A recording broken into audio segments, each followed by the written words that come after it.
கழுகு பருந்து போன்ற உயிரினங்கள் காணப்படுகின்றது. பிரான்சிலையும் இவ்வகையான தென்னை மரங்கள் இருக்கின்றனவா? வெளிநாட்டில் முதலா தென்னை மரத்தை பார்த்துருக்கேன். நான் வந்த காலத்துக்கு எங்கேயுமே காணல. இப்ப வந்து தென்னை மரத்தை கண்டு. இந்த பகுதியிலையும் பாம்பினங்கள் தான் காணப்படுகின்றது. ஒவ்வொரு செக்ஷன்லையும் காணப்படக்கூடிய பாம்பினங்கள் பேர் விவரங்களோடு தான் பாம்பினங்கள் காணப்படுகின்றது. இதுல பாத்தீங்கன்னா சிவத்த கலர்ல காணப்படுகின்றது. பாருங்க, ஓநாய் காணப்படுகின்றது. 83 பறவைகள் இருக்குன்னு சொல்லி அறிவிச்சிருக்காங்க. நீர்காற்றுன்னு சொல்லக்கூடிய ஒரு விலங்கினம் தான் இது. மிகவும் ஒரு சிறிய ஒரு விலங்கினமாக காணப்படுகின்றது. தென் அமெரிக்க காட்டு நாய் என்று சொல்லி கூறப்படுகின்றது. மிகவும் சின்ன இனமாக காணப்படுகின்றது. தென் அமெரிக்காவின் கிரான்சாகோ காட்டு பன்றி இன வகையாக காணப்படுகின்றது. உங்களுக்கான காட்டு பூனை, புலி இனங்கள் காணப்படுகின்றது. இதுல பாத்தீங்கன்னா சொன்னா கருப்பு, அதோட இன்னொரு வகை இனம் கூட காணப்படுகின்றது. சூழலுக்கு ஏற்ற விதத்தில் தன் நிறத்தை மாற்றிக்கொள்ளக்கூடிய உயிரினமாக பச்சோந்தியை கூறுவார்கள். அந்த பச்சோந்தி இனம்தான் இது. இங்கே பாருங்கள், தான் இருக்கின்ற இடத்திற்கேற்றவாறு தன்னுடைய கலரை வைத்துக் கொண்டிருக்கின்றது. மடகஸ்கார் காடுகளில் வாழக்கூடிய லீமர் என்று சொல்லக்கூடிய ஒரு குரங்கு இன வகைகள் தான் இது.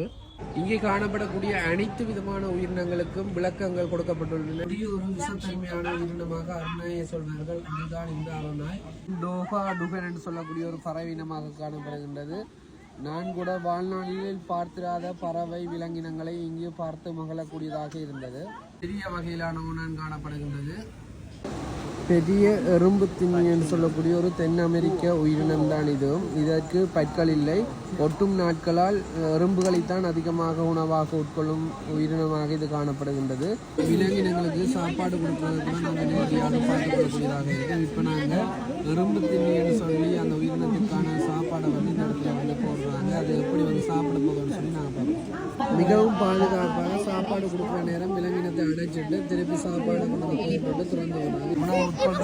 அந்த நாக்கினுடைய அளவினை பாருங்கள், எவ்வளவு கூட நாட்கள் வெளியிலே வந்து போகின்றது என்று. மஞ்சள், சிவப்பு, நீலம், வெள்ளை என பலதரப்பட்ட கலரில் மீன் வகைகள் காணப்படுகின்றது. தேவாங்கு என்று சொல்லக்கூடிய உயிரினம் தான் இது. ஒவ்வாள் இனங்கள் காணப்படுகின்றது. பாருங்க, சாப்பிட கூட இவ்வாறு தலைகீழாக இருந்து சாப்பிடுகின்றது என்று. கடற்பசு என்று சொல்லக்கூடிய ஒரு நீருக்குள் வாழும் உயிரினமாக இது காணப்படுகின்றது. இந்த பெரிய மீன்களுக்கு நடுவில் ஒரு சின்ன மீன் வெட்டிக்கிளி என்று சொல்லக்கூடிய உயிரினம் காணப்படுகின்றது. பெரிய வகையான ஆமை என்று காணப்படுகின்றது. அதை விட மீன் இனங்கள் காணப்படுகின்றன. அதிக அளவிலான எறும்பு வகைகள் காணப்படுகின்றது.